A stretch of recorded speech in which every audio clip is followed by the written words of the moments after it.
নমস্কার বন্ধুরা, রাধে কৃষ্ণ। হরে কৃষ্ণ কৃষ্ণ কৃষ্ণ হরে হরে, হরে রাম রাম রাম হরে হরে। জয় রাধে কৃষ্ণ, জয় রাধে কৃষ্ণ, জয় রাধে কৃষ্ণ। কোন প্রাণীকে খাওয়ালে কি প্রাপ্তি ঘটে? কচ্ছপকে খাওয়ালে আপনার ধন সম্পদ প্রাপ্তি ঘটবে। বাঁদরকে খাওয়ালে দুর্ঘটনা থেকে মুক্তি পাবেন। গরুকে খাওয়ালে আপনি মানসিক শান্তি পাবেন। কাককে খাওয়ালে আপনি পিতৃদোষ থেকে মুক্তি পাবেন।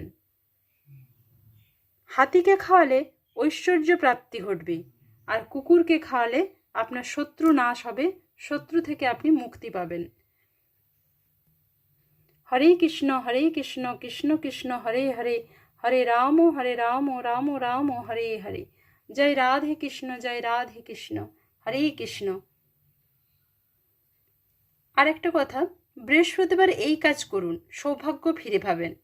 বৃহস্পতিবার দিন আটা মাখিয়ে গোল গোল করে নিয়ে সেগুলোকে পুকুর বা নদীতে গিয়ে মাছেদের খাইয়ে দিন, তাহলে আপনার জীবনে সৌভাগ্য ফিরে আসবে।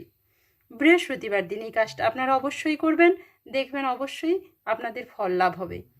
নমস্কার, ভালো থাকবেন। হরে কৃষ্ণ কৃষ্ণ কৃষ্ণ হরে হরে, হরে রাম রাম রাম হরে হরে। জয় মা লক্ষ্মী।